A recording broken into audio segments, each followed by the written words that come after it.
It's so good. Yeah. Like why'd she do it? Who'd she stab? Like Who got where? stabbed? Like where? In the first sentence. Yeah.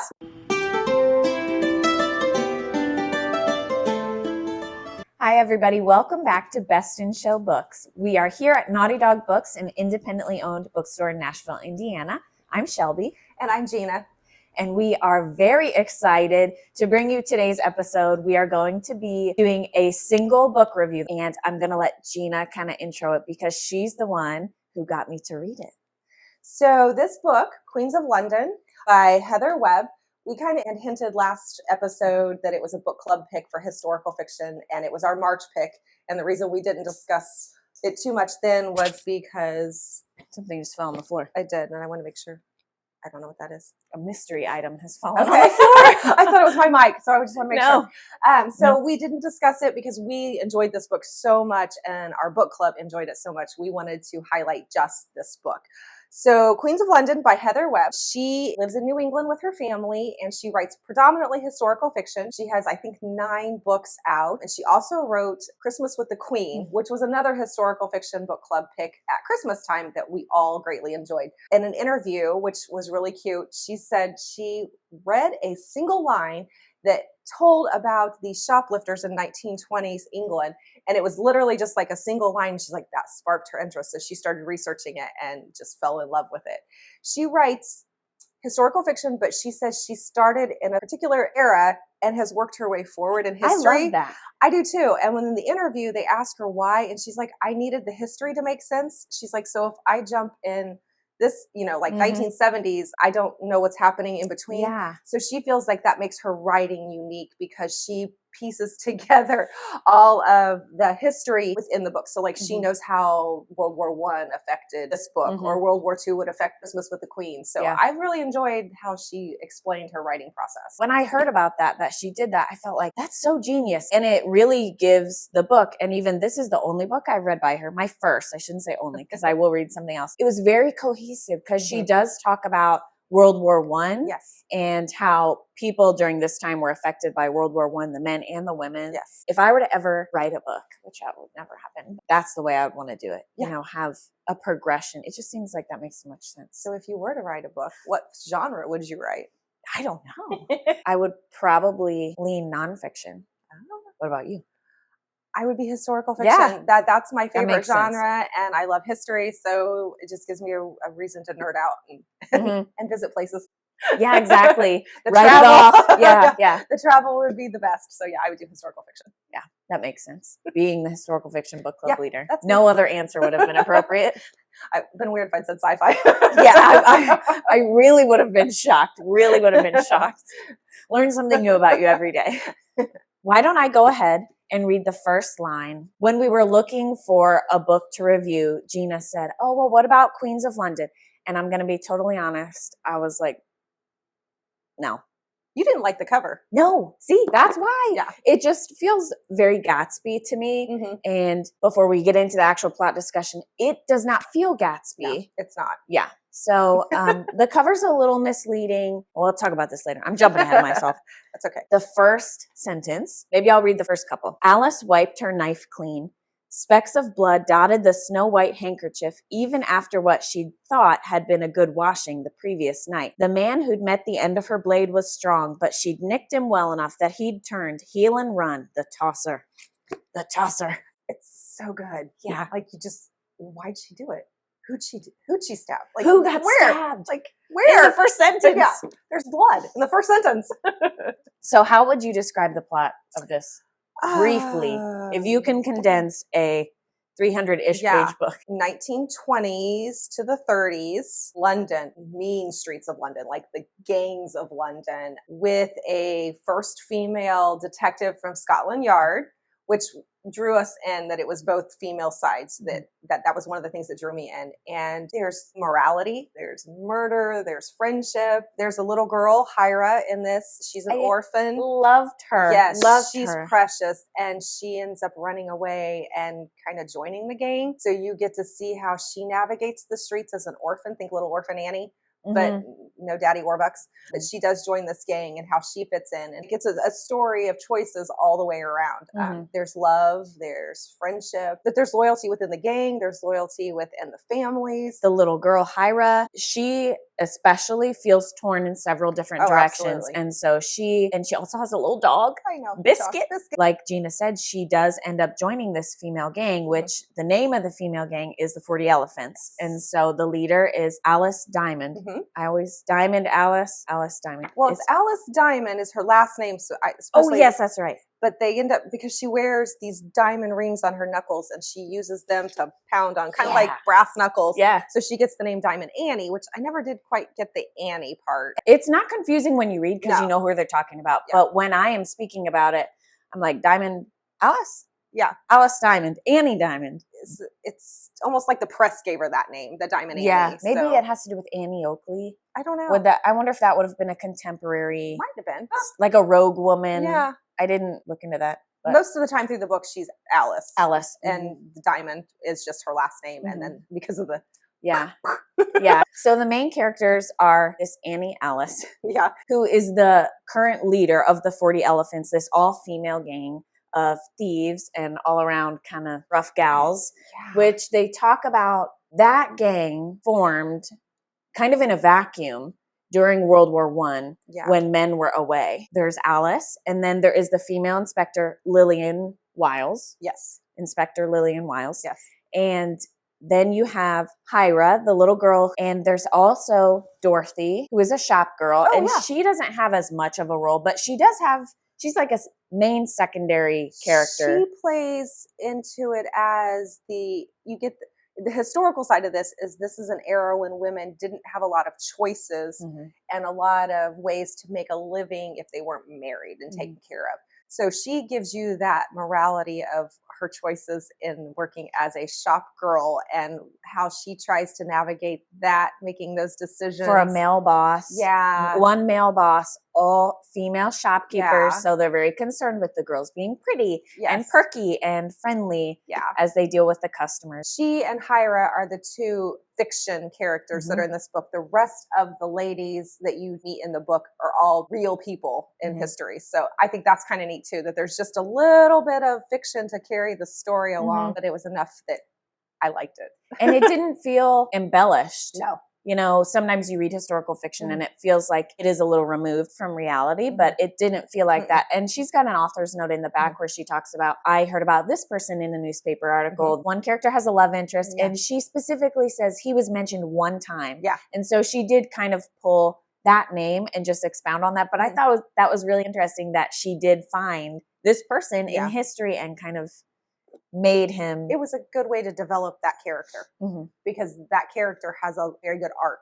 Like, yes, very good. Yeah. One of my favorite things about this book was how you see justice from all different angles. So the three main characters, Hyra, Alice, and Inspector Wiles. She obviously works at Scotland Yard, so you see she is the leader of an all-female squadron, but at this time, the squadron, it's just her. And so you see how she views criminality, and at this time, especially orphans on the streets and pickpockets and thieves and prostitutes, and how she is interacting with her bosses, her male bosses, and her male counterparts, and how they feel like policing should be done at this time. And then total flip side, you have Alice, who lives this life of criminality. This is her thing, this is her livelihood. And then you have the little girl, Hyra, who, how old do you think she is? I think I remember seeing like 9. That makes sense. About 9 in the book. I feel like I remember reading that. So she's about 9. So she's really on the cusp of pre-teenhood, but very much still a child. Yeah. And she is put in this really, really tough situation. She loses her parents very early on. Yes. And she is forced with the decision of, do I stay where I am? Which was not a good. No, it was an uncle and he was taking care of her, but it wasn't. It was like the cook took care of her. Yes, and like, you have a house. What else do you want? So she's really placed in the situation of, do I stay? Do I go? He doesn't want me here. And then she does have run-ins with both of these other characters, Alice and Lillian, and even Dorothy, the shop girl. The author did a really nice job, I thought, of weaving every single storyline together, and those same themes of justice, loyalty, friendship, found family. Yes. I really... the found family was really strong because with the little girl and with the ladies, Alice and some of the other ladies who they belong to by blood, isn't always the people that care the most and are taking care of them. The girls in Alice's gang really take care of each other, whether you agree with how they do it or not. They take care of each other. That loyalty is foremost. So it's a very brutal but yet tender story at times. It definitely has that gang mentality at times, because although Alice takes people in under her wing, it's kind of like, well, I'm going to do this for you and you're going to be loyal to me. Yes. So it's definitely not a benevolent, like totally magnanimous. Quid pro quo. It's like, what can you do for me? Because I've taken you in. And so I expect you to do X, Y, and Z, or else you're out. Yes. So one of the reasons that I really loved this book was that I really liked Peaky Blinders. It had a really strong tie to that. And even, did you watch Peaky Blinders? I did not. It's on my list now that you've talked about it. And so I looked it up to see if I could find it on my streaming network, so I can. Okay. I'm excited now. There weren't so many like actual ties to this, but it has the same feel of these kind of mean streets. And in my head, when I was reading the book, I was like viewing it through this kind of brown, grimy kind of smoky lens. Also, recently went on vacation with my husband, and while we were there, we were seeing billboards for this show, A Thousand Blows. One night we were like, well, let's just start watching it. And so we turned it on, and it was basically female Peaky Blinders. And I had no idea when I started it that it's basically this. And so the first season that's out now tells you about how the 40 Elephants got started under their first leader, Mary Carr. And by the time this is written, the leader is Alice. And they briefly mention Mary Carr, the first leader. And I thought it was really, really fascinating because as Alice is the leader in this, they say, well, Mary wasn't as tough. She wasn't as cutthroat as Alice. And so in A Thousand Blows, you meet Alice, and she is the newcomer to the gang. So it was such a good pairing to watch that while reading this. I felt like it really heightened the experience for me. Yeah, when we were reading this as our book club, that Thousand Blows was just coming out. And I texted the group and I'm like, oh my goodness, you'll never believe this. This is a show that's coming out and it's based on the same thing. So the club started watching it. So it was really fun when we had our meeting to discuss everything that went in with this and the reality of Did they like it? Oh, they loved it. They absolutely loved the book, and some of them liked The Thousand Blows, some of them, because it wasn't exactly this one, they didn't love the beginning of A Thousand Blows. But after we had the book club, some of them were like, we want to go back and start it over now that we know how the connection was. Because some of them thought when I sent it out, oh, it's going to be Annie. And it wasn't. It was Mary. And so after we all discussed the fact that Mary was the first and it tied together. So it was fun to have that continuing story, which I liked. I like having that dig deeper, dive deeper into it. And this is like not the first time that you have picked something and then it's like, oh my gosh, there's a show. Look at this documentary.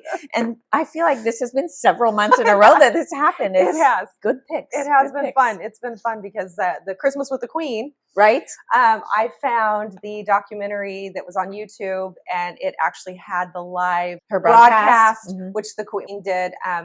And so I sent that out. Next thing you know, we all went down that rabbit hole of following that journey, and it was really fun. It made it fun. So we even had a tea party at our meeting. I found little paper teacups. Oh, so cute! It was fun. So it was a neat experience. I like having the complete experience with the book theming. The theming. Whether you're watching it, you're reading it, you're eating it, you're drinking it. You're all in. All in. We picked another book in book club called The Last 12 Miles. And that was several months ago. But I liked... By Erica Roebuck. Erica Roebuck. I believe so, yes. I forgot to look that back up. There was two females again. The female FBI agent and the female bootlegger. And again, these were real people. These were real ladies. And that was really exciting. I felt like you got really good, complete characterization on both of those. This one, I felt like the lady female detective from Scotland Yard lacked a little bit. I would have liked to have seen more of her. I would agree with that. And I think the Alice storyline was so all-encompassing. I mean, she really is the main character. Oh, she absolutely is. And then you have Hira and how she connects with Alice and kind of gets involved in that. The Inspector Wiles storyline, really, it tied in really well. It did. Because I don't want to come across as like knocking it, because she did a really good job. But I would have liked to see more from that perspective, because it did feel like there was an imbalance of plot lines, right? I do. I feel like Hira picked up a little bit of the good versus bad on the morality side. But with the last 12 miles, I felt like you really got a dual perspective of the good and the bad, and how they were similar, how one might have been on the bad side of the law, but she was doing best for her family. I felt like you got that with Annie, but with the female detective, you would get hints of her backstory. But not much. But not much. I didn't think about that. No, yeah. That was my only, what would I do differently if I were writing this, or what would I have liked to have seen more? Right, would be just a little more fleshing out of her, because I enjoyed her, but yet I was like, I need a little more. But I thought the story was really good, and I liked how it ended. Of course, it's historical, so it ended like it was supposed to. Right, yeah. There was no liberties there. It ended like it was supposed to. So, but I liked the book. And I loved it. Yeah. Like I said, when we first picked it, I'll read that. But I mean, I loved it. Yeah. Loved it, which is rare. I feel like I don't love a lot of books lately, but it was so good. And another reason I think I really enjoyed it was a couple years ago, I went to London with my husband. Have you ever been to London? I have not. Oh, it's a dream. you need to go. And I'm going to pretend I'm writing a book and write it off. Yeah, exactly. Just go and, I don't know, make a few notes while you're there. And one day it might develop into a book. So when my husband and I went, Scotland Yard is now a hotel. I think that's so cool. And it was amazing. And so you came in the lobby, and there are, the bobby like hats. They have those, and the like old nightsticks and things like that. They have little archival displays down in the lobby. Oh, he laid on the tripod again. Thank you, Arthur. I think he just wants to be close and wobble us. But so the lobby, you come in and it's got these exhibits, and then they have a lounge bar in the lobby, and it's the 40 Elephants Lounge. Oh, that's cool. And I had no idea. I'd never heard of it at that time. I hadn't either till the book. So yeah, and this was several years ago, and so it was just totally not on my radar. And up around the ceiling, like around the trim, are 40 portraits of the women.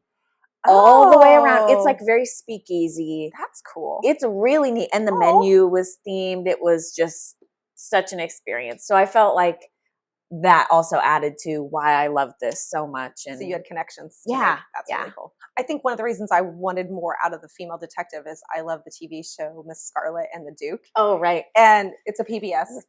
Shocking that PBS shows are up our alley. Right. Yeah. We love PBS.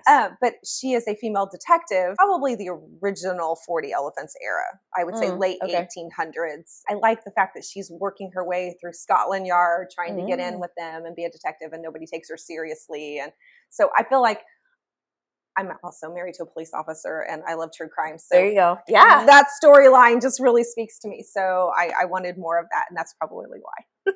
And also, funny connection, the woman from Miss Scarlet and the Duke is in Peaky Blinders. Oh, is she really? She is, Linda is her name. Linda is briefly married to Tommy Shelby's brother, Arthur Shelby. Arthur. There we go. Oh my gosh. The connections. It's just blowing my mind right now. It's meant to be. Oh, that's so funny. Okay, let's take a few minutes and talk about the nitty gritty of the 40 Elephants. So this all-female gang of thieves, but not really thieves like you think of. When I think of a gang of thieves, I honestly probably think of Aladdin. And like, someone who's like, whoop, like he's like taking bread, and maybe he's picking a pocket here or there. But That's funny, because I think of gangs, I think of going in and smash and grab. This is kind of in between. They had some finesse. Yes, there was more subtlety to it. Is that the word? Subtlety. Subtlety. Subtlety. Subtlety. Subtlety. I feel like they This is not subtle. This is not subtle. Sorry. I feel like they were more finessed. Yeah, that's a good way true. to say that. I know that I am conflating 1,000 blows, because on the commercial you can see there's one scene, and it just it was so impressive. Like if I was ever in a female gang of thieves, I'd want to be one of these women. They have like the big costume jewelry on probably, and they go up to these counters and they're just boom, boom, boom, and they're busting out the glass and they're all just taking it. But now that I think about it, the heist in the book was much more Ocean's 11. They would go in smaller groups, and maybe it would be 2 people at the counter, and then someone behind would kind of take. I felt like they took pantyhose like 10 times in this book. Did you notice that? Someone would take a pair of hose. It would say like some hosiery. Why? But the silk, I don't want to take socks. But silk was expensive, so they could resell it. They did sell it. Yeah, that was the thing. That was the thing. They fenced this stuff, so they weren't taking it so they could wear nice socks. Yeah, nice socks. They were fencing it. Yeah, and they were getting the money. So back then, stockings were made of silk, and so they're probably. And then again, they might have just wanted they needed pretty legs. Yeah, true. Yeah. So they did that. They would go in with the small groups, and then what did they do with gum? They stuck it under the counter and always had somebody making a distraction while one person had asked to see the jewelry case because they would take it out. Yeah, the expensive items. And I feel like they stuck it in the gum and replaced maybe one of their tacky ones. And then it was all sleight of hand. And then they would make a kerfuffle and somebody would start pocketing and they had their undergarments. Yes, that's right. They had extra pockets in them and they were like shoving things in their extra pockets. And at one point somebody gets caught. Yeah. And Alice just kind of abandons her. Yeah. She's like, well, there's nothing I can do. It's very businesslike. And she said that's really unfortunate because her bloomers are full of jewelry or something like that. Like she's going to get caught with all this stuff stuck in her drawers. Yeah. They were very entertaining, but yet they were also brilliant because I never would have thought about adding pockets to my undergarments. Listen, you got to fit it all in there somehow. They would go in and they would try things on and then they would put their coats over the top of it. Like they'd try a fur coat on and then they'd put their stuff over the top of it and they just walk out. Yeah. I was like, oh. And Alice, really, understatement of the century, had a lot on her plate. Yes. Because not only is she masterminding this, also, put a pin in that, she couldn't really read or write. No. What do you think about that? None of them could. I never even... Yeah. Of course, I assumed that they could read or write, but they could not read or write. And it's not until Hira comes in and she, who comes from a very educated family, says, well, what can I do kind of to earn my keep? And she's like, well, I can write notes for you. And then I also didn't realize Alice was like, we don't really need notes because we don't want to have records. Yeah. And so Hira does help a little bit with that, but they always destroy the notes. And I never put 2 and 2 together thinking, I guess they're storing all of these plans in their head because I could not do that. I think that showed another side of what intelligence is. Right. And I mean, you think book smart, and these ladies were not educated at all. They did stand out because of the way they spoke, by the way they, because they couldn't read or write, but then you had these brilliant plans and complicated plans, especially in the big heist that they have toward the end of the book. So many moving pieces, dates, times, people. Yes. And they had to memorize the movements of the security guards. They had to memorize the layout of buildings. And it was streets, patrols. And all without the Ocean's 11 maps that are rolled out. See, yeah. I mean, it's Ocean's 11, but it's all brain. And that's impressive. Very impressive. I mean, I can't remember my own social security number some days. Yes. Yeah, same. It's like, oh, who am I? Name tag. Where is it? Yeah. As a home educator, we talk about the fact that the world goes to electronics and we can look everything up and kids don't have to memorize things anymore. This is an era when they still had to memorize things that they read in books or songs or family history. So it is impressive how much they could memorize. And not only was she managing those plans, she's managing the people. And she had a lot of personnel problems in this gang. You know, we had people who were not so loyal to her in that they were more loyal to maybe a spouse or a boyfriend, or you had people who kind of second guess the whole situation. When some women get involved with men, obviously that's going to take their attention away from the gang. And so the leaders, they're not having that. And they also get kind of think Pink Ladies and the T-Birds from Greece, they were supposed to stay within there. Huh? The Pink Lady from Greece? Oh, they the had movie. I was like, what? No. So they had in the Mediterranean. No, so they had to stay within their gangs. Like they had to never date. Seen Grease. You've never seen Grease? I've never seen Grease. Oh, I'm not like a huge musical person. I grew up with musicals, so Yeah, I love, that. And I just watched it this weekend. So it's kind of fresh in my brain. They had to stay within their gangs for their relationships. Like they expected the women to date within the 40 elephants. And when they went outside of that, there's one character that her husband is outside of that. And her loyalty is really challenged because he is outside the gang. And then as a woman, you're torn between maybe a man to take care of you and get me out of this life, or my loyalty to these women who it steals my independence. And that independence is really big back then, to have that freedom to be able to choose. They didn't always have that freedom to choose. No, and I think most of them didn't. And Alice really struggles with that. And so she decides, what can I do to further engender loyalty among these women and also keep them safe? Yeah. Because like we said, this was a brutal, dirty, gritty time, especially for women. And you even see some of that with the inspector Lillian, because she says that's one of her passions is troubled women, and normally prostitutes or women who are in situations with domestic abuse, and also children who are in situations with domestic abuse or were orphans and pickpocketing. So Lillian is passionate about that. Going back to what we said earlier, we just don't really get to see that. And you see more of it from Alice. Yeah, they touch it with Lillian, but they don't flesh it out. And so you don't know what she ends up really getting to do to solve some of those issues or work in that area, which I think her heart's there. Yes. Which is impressive, because then you get to see the value that the Scotland Yard learns that women can have for a police department, that men, not that men don't care, they just don't see it or feel it the same way a woman would, especially during the time when it's really happening, and they get that compassion. Lillian says that in not so many words, but she says a man would handle this situation differently. It's a unique situation that all of these ladies have to navigate. Alice really struggles with not only loyalty with the girls, but when the book starts, she has like no other relationships. No. Her life is totally consumed by the 40 elephants. And then you have Hira, who comes in, and she is trying to figure out, how do I honestly even interact with this little girl? Absolutely. Because she's a kid. She brings me no value. She's so not what motherly. Can I take from her? No. She's not motherly at all. She doesn't seem to have that instinct of how to mother. But I don't think she's had a mother. No. She lives with her dad and her brother. And her dad was a loose cannon, an alcoholic. And was the mother gone? I don't remember her talking much about her mother. I don't remember. The brother had been in the war. Yeah. And they called him like one-legged Tommy or something. Honestly. And that was a true fact Tommy too. one leg or something. I know. Hi, Arthur. Arthur needs a hug. He's feeling left out. And then a man comes into the picture for Alice. And so she really is put into the situation of, put into a situation of what is more important to me? The gang, the girls, or me? And my happiness. I have to agree. And the movie in my head when I read this was dark.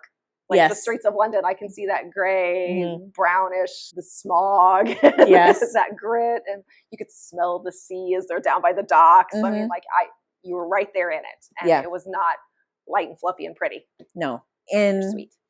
Peaky Blinders, there are always scenes of Tommy Shelby, and he's walking through a factory, and there's like smelting going on behind him, and so he's got his trench coat, and it's like, and it's very cinematic. And then you have 1,000 Blows, where Mary Carr, the girl who plays Mary Carr, did you watch The Crown? Some of it, yes. Oh, Jeanna. I watched probably the first 2 seasons, and then I didn't. Arguably, those are the best. Yeah. But the girl who is Mary Carr in the show ends up playing Anne. Oh. So the Queen's daughter, Princess Anne, in maybe season 3 and 4. Okay. And I loved her in that. She did a great job in that. And I'm getting really distracted right now with another show that I enjoyed. But anyways, this same actress is in 1,000 Blows. And when she walks, it just kills me, because she really does walk like this. Like she's part of the gang. like she's a guy, which I guess is very masculine. And maybe it was like a leadership thing. And I'm in control, but it was dominance. Yeah, a dominance thing. Yeah. And so I definitely envisioned them all walking like that. And maybe they did. Okay, I don't know. I did not picture delicate little flowers. No, not like that. And that's why I think when they go into these places to rob and shoplift and steal, I'm like, how did they not just stand out? Because they probably didn't come across like the ladies of the day who were elegant and sophisticated. They came across, like you said, like whew, Uh-huh. I'm here. And I can Yes. just see the shop girls being like, oh, Out of my Lord. way. He's such a good boy. You are. He's just very needy. He's a needy boy. No, Alice. Alice, in addition to keeping all of these plans in her head, she also had kind of a mental map of the different upscale department stores. Yes. And so she never concentrated on the same one. She would kind of rotate. And I hesitate to say she had a schedule, but they would split up and go to different ones at different times.